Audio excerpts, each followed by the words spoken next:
बहुत समय पहले की बात है। एक घना जंगल था जहां हर जानवर खुद को सबसे महान समझता था, लेकिन वहीं रहता था एक नन्हा चूहा, नन्हू, जिसे कोई नहीं पूछता। नन्हू चुपचाप, शांत और बहुत ही समझदार था, लेकिन उसे कभी किसी ने गंभीरता से नहीं लिया। वो जब किसी की मदद की कोशिश करता तो जानवर हंसते और कहते, तू तू क्या कर पाएगा। एक दिन जंगल में हड़कंप मच गया। राजा हाथी, जंगल का सबसे बड़ा और ताकतवर प्राणी, एक गहरे दलदली गड्ढे में गिर गया।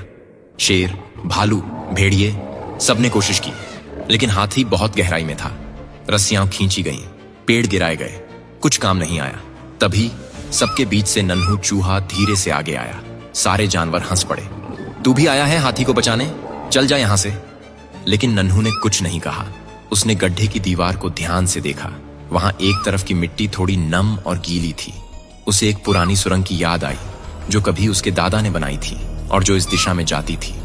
नन्हू चुपचाप वापस मुड़ा और भागा अपने पुराने बिल की ओर। वहां से वो सैकड़ों मीटर लंबी एक संकरी सुरंग में घुस गया।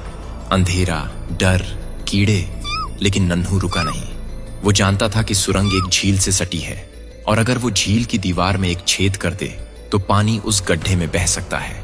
नन्हू ने अपने पैने दांतों से दीवार की मिट्टी कुतरनी शुरू की। धीरे धीरे कण कण मिट्टी हटी और आखिरकार एक पतली सी धारा बहने लगी। थोड़ी ही देर में झील का पानी गड्ढे की तरफ बह गया।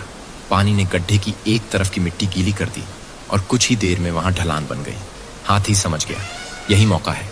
वो धीरे धीरे अपने भारी शरीर को उस गीली ढलान पर चढ़ाता गया और आखिरकार बाहर निकल आया।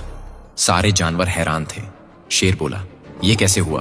हमने तो सब कोशिश कर ली थी। तभी मिट्टी में से एक छोटी सी पूंछ हिली और बाहर निकला नन्हू चूहा, कीचड़ से सना लेकिन मुस्कुराता हुआ। हाथी ने अपनी सूंड से नन्हू को उठाया और सबके सामने कहा, ताकत से नहीं, समझ से रास्ता निकलता है और जिसे तुम छोटा समझते हो वही सबसे बड़ा काम कर जाता है।